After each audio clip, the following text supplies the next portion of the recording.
आइए, अब तक न्यूज चैनल और मालेगांव शहर में महानगर पालिका पे सफाई कामगारों के आंदोलन को लेकर 17 दिनों से ये आंदोलन चल रहा था, जिसकी चर्चा पूरे मालेगांव शहर में से लेकर नासिक तक चल रही थी। CITO संगठन के बैनर तले चल रहा सफाई कामगारों का आंदोलन, जिसको मालेगांव शहर में कई संस्था और कई पॉलिटिकल लोगों ने तो कई संगठनों ने इसका समर्थन किया और आज जाकर इस लड़ाई की जीत हुई है। तो इसके ऊपर बात करने के लिए हमारे साथ रमेश जगताप जो इसको लीड कर रहे थे, तुकाराम सोंजे जो नासिक से CITO संगठन के बड़े वरिष्ठ अधिकारी है, वो इसको लीड कर रहे थे। इनसे बात करेंगे कि आज जो जीत हुई है वो कौन सी बिना पर हुई है, किस आधार पर हुई है और उसका एग्रीमेंट क्या हुआ है।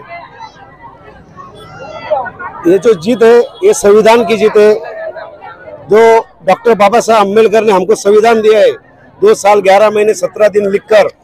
तो जो संविधान में कामगारों के लिए जो कायदे लागू किए हैं वो कायदों की जीत है। मैं ये बात कहूँगा कि मालेगांव में या पूरे भारत में जो भी कामगार है वो उनको हक मिल सकते हैं, लेकिन यूनियन के साथ आ जाए, इकट्ठा हो जाए तो जो हमने जीत हासिल की है, तो ये हमने एक हुए और एक होकर जो संघर्ष किया 16-17 दिन, तो वो संघर्ष की जीत है। इसको ये बोला जा रहा था कि आंदोलन से कुछ नहीं होता, नहीं जीतेंगे। पावर लूम से जुड़े हुए मालेगांव शहर में 3 लाख मजदूर है जो इस बात को मानते नहीं है कि कुछ होने वाला है, इसलिए जागरूक नहीं हो पाते। उनके लिए क्या कहेंगे? ऐसा बोल के नहीं चलेगा कि होने वाला नहीं है, होगा, बदल जरूर होगा और बदल ये प्रकृति का नियम है। आज हमारे सामने यहाँ पे ये जो किला है, इस किले ने बहुत सारे भुईकोट जो किला है, इन्होंने तो बहुत चेंजेस देखे हैं, बहुत बदल देखे। ऐसा ही एक कारपोरेशन के सामने और एक हिस्ट्री हो गई कि ये कामगारों की जीत, ये डॉक्टर DL कराड़ के नेतृत्व में, CITO के नेतृत्व में, डॉक्टर बाबा साहेब अम्बेडकर की संविधान की ये आज जीत हुई है। क्योंकि ये संविधान में पूरे जो अधिकार है उस अधिकार को लेके ये लोग लड़ रहे थे और हम ठाम थे कि ये मिलना चाहिए। तो आज मिनिमम एज जो ये कामगारों को मिलने का यहाँ पे न्याय हुआ, तो ये केवल CITO के और डॉक्टर बाबा साहेब अम्बेडकर के संविधान की जीत है। मालेगांव के मजदूरों में तुम्हारा एक नाम है, पावर लूम से जुड़े हुए और साइजिंग से जुड़े हुए लोगों पर आप काम करते हैं, क्या मैसेज देना चाहेंगे आप लोगों को? मैं आपके चैनल से मालेगांव शहर के मजदूरों को यही मैसेज देना चाहता हूं कि ये जो 17 दिन तक हमारे कामगार महिलाओं ने और संघर्ष किया, तो ये एक मिसाल है कि अगर हम एकजुट होकर और अपने हक को मांगने का मादा अगर अपने अंदर पैदा करें तो हमें न्याय मिल सकता है। और मैं शहर के तमाम ही मजदूरों से ये बात कहना चाहता हूँ कि पूरे हिंदुस्तान में सिर्फ एक CITO यूनियन एक ऐसी यूनियन है जो मजदूरों को उनका हक दिलाती है। कामगारों के ऊपर मतलब भी यहाँ पर एक घोषणा दी गई कि कामगारों को घर भी मिलेगा, मगर वो CITO यूनियन से मतलब अगर जुड़ जाते हैं तो उनको काम भी मिलेगा, उनका हक भी मिलेगा, घर भी मिलेगा। इस पर आप मालेगांव के कामगारों से क्या कहेंगे? मैं तो पूरे शहर के जो हमारे मजदूर है, चाहे वो लूम मजदूर हो, साइजिंग मजदूर हो या कोई भी और मजदूर हो, उनसे मैं सबसे पहले तो ये कहूँगा कि अपनी ताकत को यूनियन की शक्ल में बनाओ, है ना। फर्द की कोई ताकत नहीं होती, यूनियन और जब लोग होते तो उनकी एक ताकत होती है। तो तमाम मजदूरों को वो अगर नहीं लड़ सकते, नहीं भिड़ सकते, तो कम से कम C2 का और जो दीगर यूनियन है उनका सभासद बनकर यूनियन को ताकत पहुंचाओ और तुम्हारे क्या काम है वो हमको बोलो, हम तुमको ताकत पहुंचाएंगे। इरफान भाई हमारे साथ में है, जो इरफान सिद्दीकी साहब, जिन्होंने भी यहाँ पे समर्थन भी दिया था और इसको सपोर्ट भी किया था, क्या कहेंगे आप? जी, सबसे पहले तो जाबिर शाह साहब, आपका मैं बहुत बहुत शुक्रिया अदा करता हूँ कि आप लोगों ने सबसे पहले इस आंदोलन को समर्थन दिया, उसके लिए सबसे पहले मैं आपका शुक्रगुजार हूँ। इसके बाद तुकाराम भाई और जगदीश भाई, रमेश जगताप साहब, इन लोगों ने भी वो किया।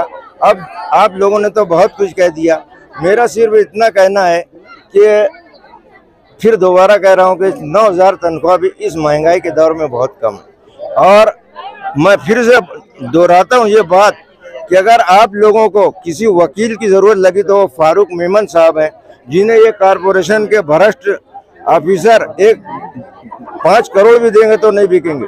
उनका खर्च मैं दूंगा। आइंदा जो भी अगर लड़ाई लड़ना उसके लिए मैं दोबारा हाजिर रहूँगा, हमेशा हाजिर रहूँगा। इसके साथ में है और पावर लूम के मसाइल के ऊपर कुछ कहना चाहेंगे कि मालेगांव में सबसे बड़ी अक्सरियत है जो पावर लूम से जुड़े हुए मजदूरों के 3 लाख से ज़्यादा मजदूर हैं, लेकिन एक प्लेटफॉर्म पर नहीं आ पाते, जिसकी वजह से सालों से उनका शोषण होता आ रहा है और 12 घंटे की duty 6 loom, 8 loom, 12 loom, 16 loom तक मेहनत चली गई है, लेकिन आज भी 12-25 के प्लॉट खरीदने से महरूम रह गए। इसके ऊपर जमीन जगताप से बात करेंगे। मैं साइजिंग कामगार हूँ। मैंने मालेगांव में साइजरी की है। मैं 5 साल साइजरी कर चुका हूँ। मेरी जो लड़ाई चालू हुई थी तो लड़ाई मैं मैदान में उतरा था लूम कामगार और साइजिंग कामगार के लिए, लेकिन लड़ाई कब इधर बदल गई मुझे भी नहीं समझ में आया।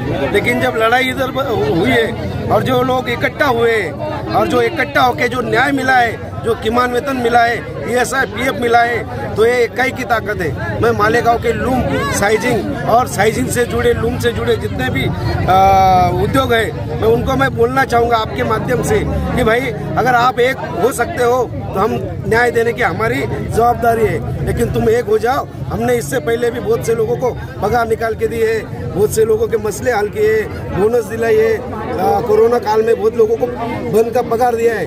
तो मैं बोनस को लेकर क्या कहेंगे? CI2 के माध्यम से मैं आपको सब मजदूरों को ऐलान करता हूँ कि CI2 से जुड़े और जो अभी जो दिवाली का बोनस है, वो दिवाली का बोनस हर साइजिंग से ले हर कारखाने से ले, अगर नहीं देते तो हमसे रब्ता करें।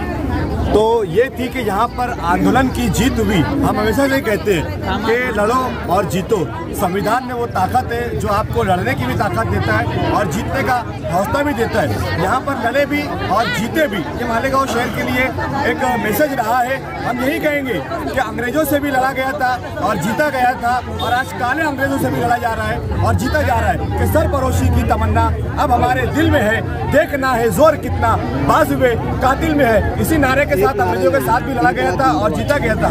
इसीलिए सभी जाति, सभी धर्म, सभी मजहब को बनाए ताक रखते हुए जब बात मजदूरों के हक अधिकार की आती है, तो वहीं पर देश के बनाने के ऊपर भी मतलब डॉक्टर अल्लामा इकबाल कहते हैं कि सारे जहां से अच्छा हिंदुस्तान हमारा, हम बुलबुले हैं इसकी, ये गुलिस्तान हमारा, मजहब नहीं सिखाता आपस में बैर रखना, हिंदी हम वतन है, हिंदुस्तान हमारा।